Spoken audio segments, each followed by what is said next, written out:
بسم الله الرحمن الرحیم. ګرانو دوستانو، د لیموانو یا د مالټو په مجموع کې د ستروسو د خاندان د نیالګیو په شاخبوري او ترګي باندې نن غږیږو. دغه نیالګي که چیرې تاسو وګورئ، دا همدغه سږکال لکه د مني په موسم کې کېنول شوي دي. تقریبا د نن نه یوه نیمه میاشت مخکې دغه نیالګي کېنول شول او اوس چې دی د دې د شاخبرۍ یا د تربیې وخت دی چې موږ باید دغه بوټی یو څه را جوړ کړو. نو د ستروسو یا د مالټو او د لیمو نیالګیو شاخبرۍ ښه وخت پسرلي ته نږدې وخت دی. یعنې چې کله ژمی تېرېږي، دا سړه هوا تېره شي، د هغې نه وروسته چې بوټي بېرته په نوې وده باندې پیل کوي. د دې ودې نه د ودې د پیل نه یو څو ورځې مخکې موږ او تاسې باید دغه خپله شاخبري ترسره کړو. راځو په دغه نیالګیو کې شاخبري کوو. د نمونې په ډول به 5-6 نیالګي جوړ کړو تر څو مختلف شکلونو کې نیالګي تاسو وګورئ او هغه تاسې جوړولی وشئ.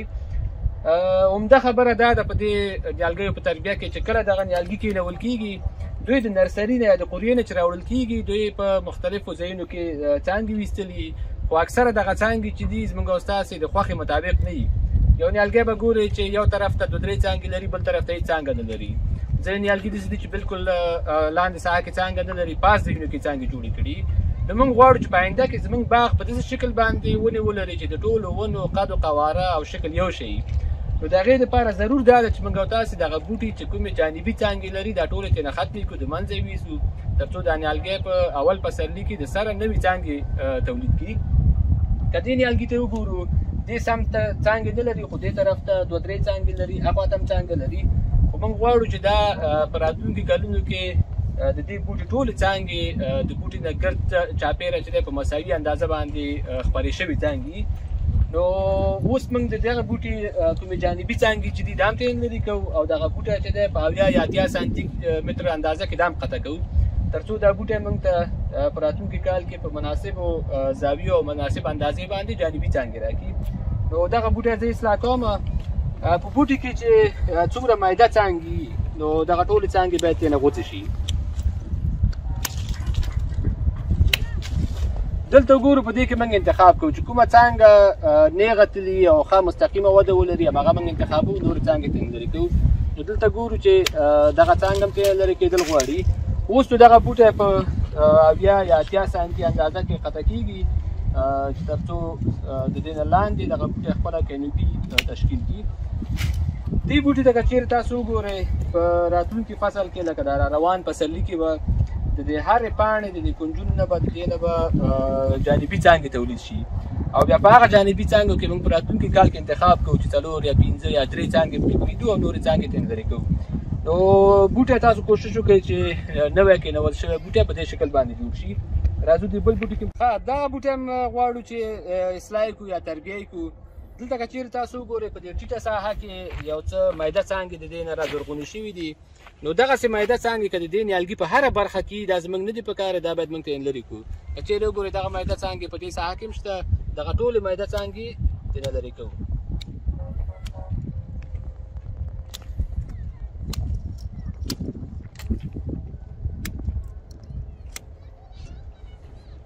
دلته موږ اوس 2 څانګې لرو، لکه دوشاخه لرو. په دې دواړو کې یوه څانګه انتخابوو او بله ترېنه لرې کوو. څانګه ترېنه ختمه شوه او دغه بوټی چې دی په دې اندازه قطع کوو. نو دا بوټی د هغې بوټي په څېر شو. دا به هم دلته بیا په راتلونکي فصل کې جانبي څانګې کوي او د هغې څانګو نه بیا په راتلونکي کال کې هغه څانګې چې موږ غواړو دایمي شکل دپاره پرېږدو هغه به پرې پرېږدو او نور اضافي څانګې به ترېنه لرې کوو. دا بوټی که چېرې وګورو، موږ او تاسو ته د نرسري نه همیشه په یو قد او په یو اندازه کې بوټي په لاس نه راځي. ځینې بوټي به په دغه شکل باندې وي چې یو څه به د نور نه ټیټ قد وي، واړه به وي. نو دا بوټی موږ او تاسو جوړو. هماغه رول دی، کومې څانګې چې جانبي دي، که هغه وړې دي او که غټې دي، دا ټولې ترېنه لرې کوو. په دې کې ګورو یوه څانګه یې پورته پرېږدو، دغه نورې څانګې ټولې ترېنه لرې کوو.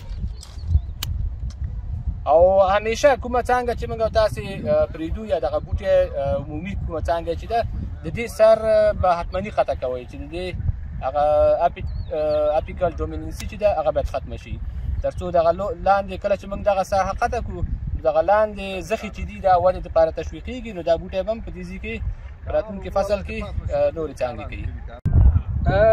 دا یو بل بوټی دی، دا هم که چېرې موږ او تاسې وګورو دلته 2 څانګې لري په سر کې او دلته میده نورې څانګې لري. دغه میده څانګې ټولې ترې لرې کوو. پاس هم په دې دواړو کې یوه څانګه انتخابوو. دغه یو څه مستقیمه تلې ده او دا دې څنګ ته راغلې ده. د څنګ څانګه ترې لرې کوو، دا مستقیمه پرېږدو او د مستقیمې څانګې په سر قطع کوو. نو دغه بوټي به انشاءالله چې په راتلونکي فصل کې ښایسته جانبي څانګې ولري.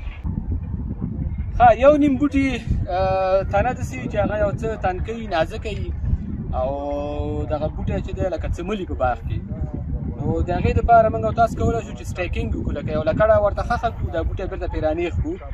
زه دغه بوټی جوړوم، تربیه کوم، بیا د هغې نه وروسته په یو لکړه پورې تړم، لکه سټیکینګ یې کوم تر څو دا بوټی په آینده کې نیغه وده وکړي. نو د دې نه هم دغه وړې وړې څانګې ټولې لرې کوو او دلته هم په دغه اندازه کې دا قطع کوو. اوس وګورئ بوټی چې دی داسې ملاس شکل دی. نو دې دپاره یو لرګی راوړی دی. نو دغه لرګی ورته کوم سمت ته چې دا څملي د هغې مخالف سمت کې به لرګی ورته ښخ کوي او بیا به دا بوټی چې دی په همدې لرګي پورې وتړئ تر څو دغه بوټی نیغ شي.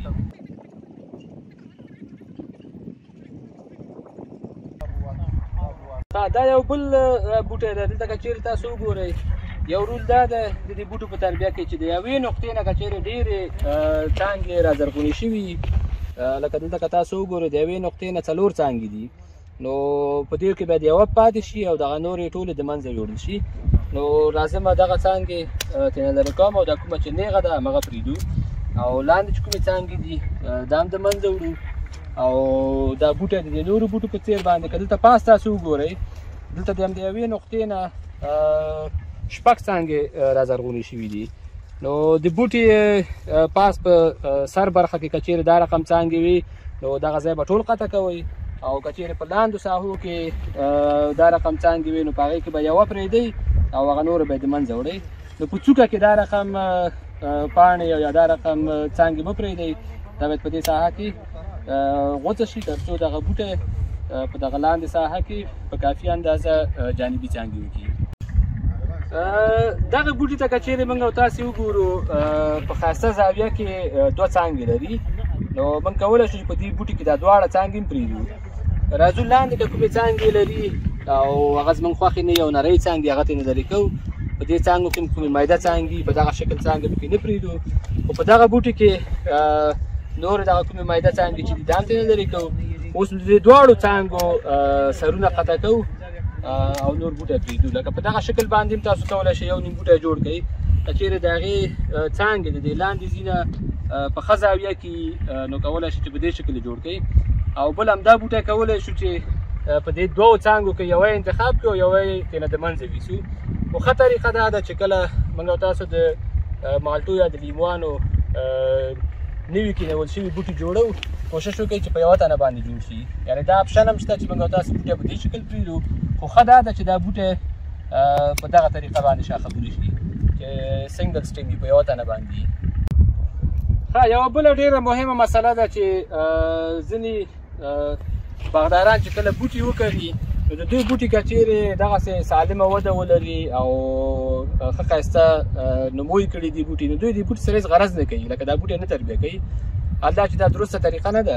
هر رقم بوټی چې تاسو د نرسرۍ نه راوړئ هغه دلته تربیې ته ضرورت لري. که چېرې دا موږ په دغه ساحو کې کټ نه کړو یا یې غوڅ نه کړو نو دا بوټی موږ ته هغه په کومو زاویو کې چې زموږ یې څانګې پکارېږي په هغه زاویو کې موږ ته څانګې نه راکړي، دا په خپل هغه خدایي شکل باندې روان چې څه رقم په نرسرۍ کې رالوی شوی دی.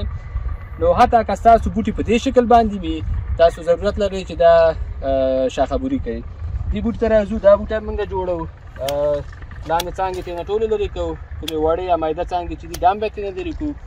پاس په دې 2 څانګو کې موږ کولی شو چې انتخاب وکړو، یوه یې ترېنه لرې کړو او بله دغه څانګه چې ده دا باید موږ په دغه ساحه کې قطع کړو تر څو دا بوټی په دې ساحه کې ښې ښکلې او په زاویه باندې برابرې جانبي څانګې وکړي. یعنې هر بوټی چې تاسې د نرسري نه راوړئ په باغ کې کېنوئ نو په باغ کې دوی تربیې ته ضرورت لري.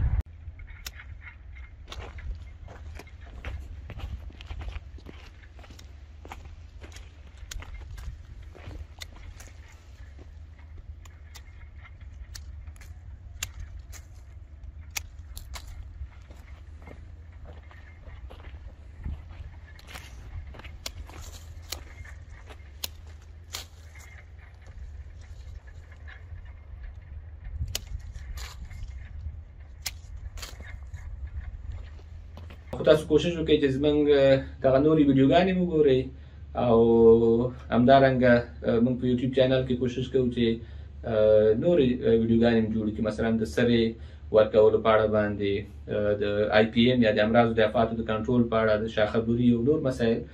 نو کوشش وکړئ چې زموږ چینل هم درسره تعقیب کړئ، او که د چا ضرورت کېږي چې مستقیما تماس نیسي نو زموږ د واتساپ شمېره، د تلیفون شمېره ده، کولی شئ تاسې تماس ونیسئ.